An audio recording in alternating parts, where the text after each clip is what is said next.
Hello students. स्वागत है आप सभी लोगों का आपके अपने YouTube channel SS classes for commerce learner में। जैसा आप सभी को पता ही लग गया होगा, आपके एग्ज़ाम की डेट फाइनल हो चुकी हैं और आपके एग्ज़ाम भी जल्दी होने वाले हैं। तो बिना टाइम गवाए चलिए वीडियो को स्टार्ट करते हैं। पहले हमने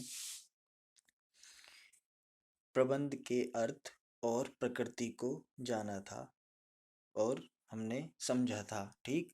आज हम डिस्कस करने वाले हैं प्रबंध के स्तर, उद्देश्य और कार्यों को। ठीक है, चलिए आगे चलते हैं। देखिए, सबसे पहला आते हैं क्या, प्रबंध के उद्देश्य। प्रबंध के उद्देश्यों में प्रबंध के उद्देश्यों में सबसे पहले आता है संगठनात्मक उद्देश्य, फिर आते हैं सामाजिक उद्देश्य, फिर आते हैं व्यक्तिगत उद्देश्य। ठीक है, संगठन में सबसे पहले आता है जीवित रहना। संगठन में सबसे पहले प्रबंध ये सिखाता है, हमें ये उद्देश्य देता है कि जीवित रहिए पहले। फिर उसके बाद जीवित रहेंगे तो हम लाभ भी कमा सकते हैं। फिर उसके बाद क्या करेंगे, ग्रोथ करेंगे। ठीक है, फिर उसके बाद धीरे धीरे ग्रोथ करते जाएंगे। तो ये हो गई बात संगठनात्मक उद्देश्यों की। फिर बात करते हैं सामाजिक उद्देश्य। सामाजिक उद्देश्य हमें क्या बताते हैं कि समाज के लिए कैसे मैनेजमेंट काम करता है ना।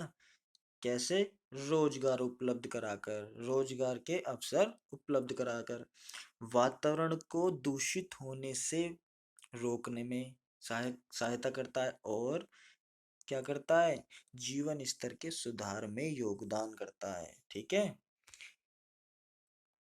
आगे चलते हैं व्यक्तिगत उद्देश्य। ठीक है, व्यक्तिगत उद्देश्य क्या होते हैं, उचित पारिश्रमिक देना।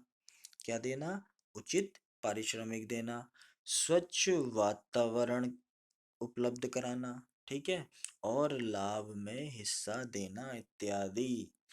लाभ में हिस्सा दिया जाता है, इसलिए ये क्या, कौन से उद्देश्य कहलाते हैं, व्यक्तिगत उद्देश्य।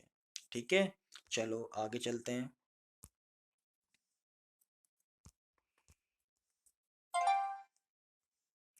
सबसे पहले आते हैं हमारे संगठनात्मक उद्देश्य। ठीक है, संगठनात्मक में क्या बोला गया, ये संगठनात्मक उद्देश्य से हमारा तात्पर्य संगठन के लिए निर्धारित किए गए उद्देश्य से होता है। ठीक है, कौन से, निर्धारित किए गए उद्देश्य से होता है। इन उद्देश्यों का निर्धारण करते समय प्रबंध द्वारा व्यवसाय में हित रखने वाले सभी पक्ष जैसे स्वामी, कर्मचारी, ग्राहक और सरकार। ठीक है, कौन कौन, स्वामी, कर्मचारी, ग्राहक और सरकार आदि से है, व्यवसाय में अपना हित रखने वाले विभिन्न पक्षकारों को लाभ पहुंचाने के लिए समस्त उपलब्ध संसाधनों, मानवीय व भौतिक का अधिकतम उपयोग को संभव बनाया जाता है। यानी कि इन पक्षकारों को क्या किया जाता है, लाभ कमाने के लिए जो भी हमारे पास उपलब्ध संसाधन होते हैं, मानवीय व भौतिक, चाहे वो मानवीय हो चाहे भौतिक हो, उनका अनुकूलतम उपयोग संभव हो सके। इसलिए हम संगठनात्मक उद्देश्य के लिए किसको चुनते हैं, मैनेजमेंट को, प्रबंध को। देखो, इसमें पहला मैंने तुम्हें बताया था, जीवित रहना अथवा अस्तित्व में रहना। जीवित रहना अथवा अस्तित्व में रहना, प्रत्येक व्यवसाय का आधारभूत उद्देश्य अपने आप को लंबे समय तक बनाए रखना, यानी कि जीवित रहना, अस्तित्व में रहना। ये क्या कहलाता है, ये प्रबंध हमें सिखाता है कि लंबे समय तक बनाए रखने के लिए हमें प्रबंध की आवश्यकता होती है। प्रबंध को विभिन्न व्यवसायिक क्रियाओं से संबंधित सकारात्मक निर्णय लेकर यह सुनिश्चित करना चाहिए कि व्यवसाय लंबे समय तक जीवित रहेगा। ठीक है, सकारात्मक यानी कि पॉजिटिव डिसीजन लेने चाहिए हमें, और यह सुनिश्चित कर लेना चाहिए, मतलब बिल्कुल फिक्स्ड कर लेना चाहिए कि व्यवसाय लंबे समय तक क्या रहेगा, जीवित रहेगा। ठीक, फिर जब जीवित रहेगा तो लाभ भी कमाएगा, है ना। व्यवसाय में जोखिम का सामना करने तथा व्यवसायिक क्रियाओं के सफलतापूर्वक संचालन में लाभ संचालन में लाभ की महत्वपूर्ण भूमिका होती है। अतः प्रबंध द्वारा यह सुनिश्चित किया जाना चाहिए कि व्यवसाय पर्याप्त लाभ अर्जित करे। ठीक है, क्या करे वो, लाभ कमाता रहे। ठीक, उसके बाद फिर क्या आता है हमारा, ग्रोथ। क्या आता है, ग्रोथ, जिसमें क्या कर रहा है व्यवसाय, लाभ कमाने के साथ साथ फिर ग्रोथ कर रहा है। ठीक है, इसमें दे रखा है प्रत्येक व्यवसाय यह चाहता है कि वह पर्याप्त विकास करे। प्रबंध को चाहिए कि वह यह सुनिश्चित यह सुनिश्चित करे कि व्यवसाय पर्याप्त विकास करे। विकास को बिक्री, कर्मचारियों की संख्या, पूंजी विनियोग, उत्पादक उत्पादों की संख्या आदि द्वारा मापा जाता है। किसके द्वारा, आदि द्वारा क्या किया जाता है, मापा जाता है। विकास विकास की बिक्री, ठीक है, विकास को विकास को बिक्री, कर्मचारियों की संख्या, पूंजी विनियोग, उत्पादों की संख्या आदि द्वारा मापा जाता है। ठीक है, ग्रोथ को किससे मापा जाता है, एक तो बिक्री से, कर्मचारियों की संख्या से, पूंजी विनियोग, उत्पादकों की संख्या आदि द्वारा क्या किया जाता है, मापा जाता है।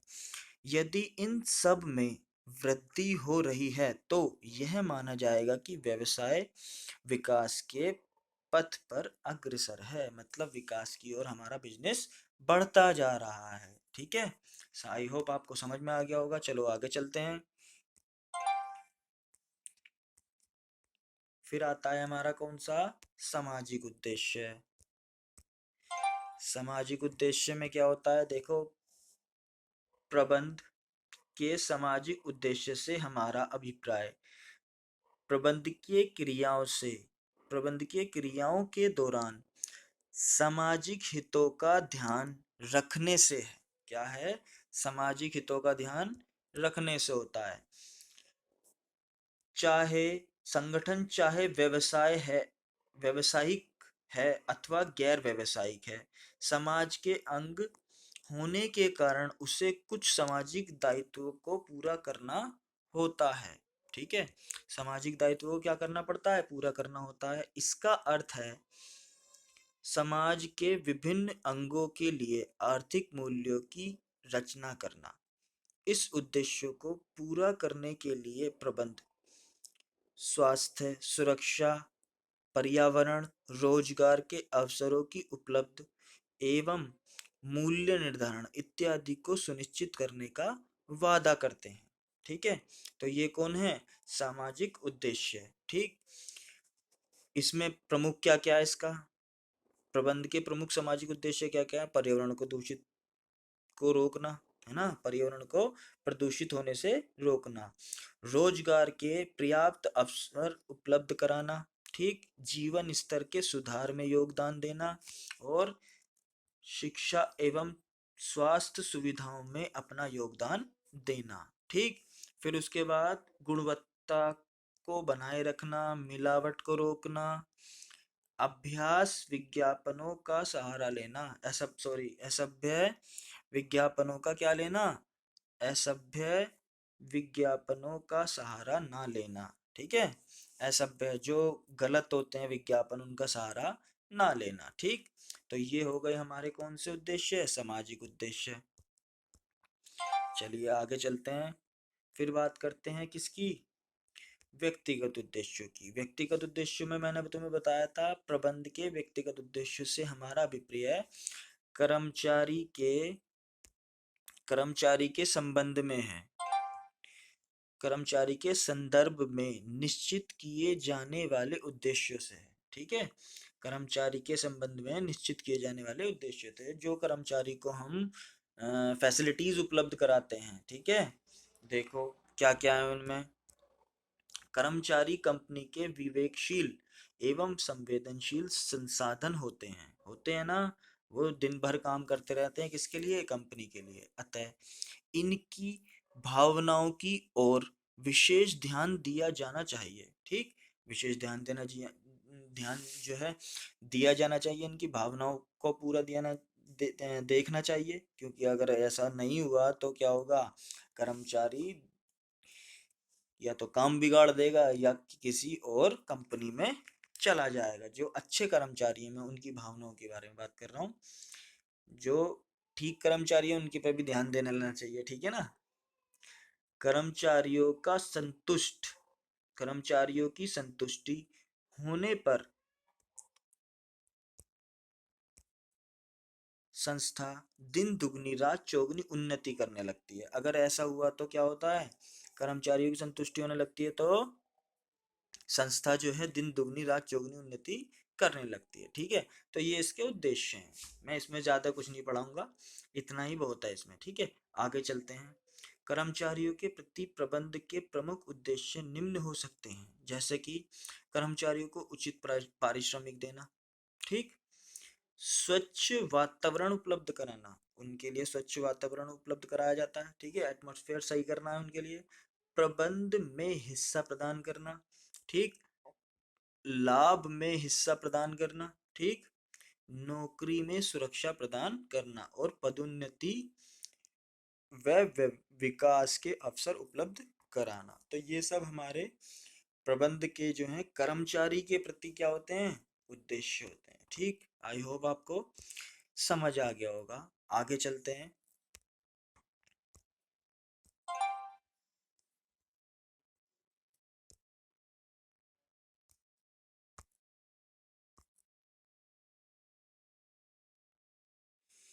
ये सब थे हमारे उद्देश्य। अब बात करते हैं किसकी?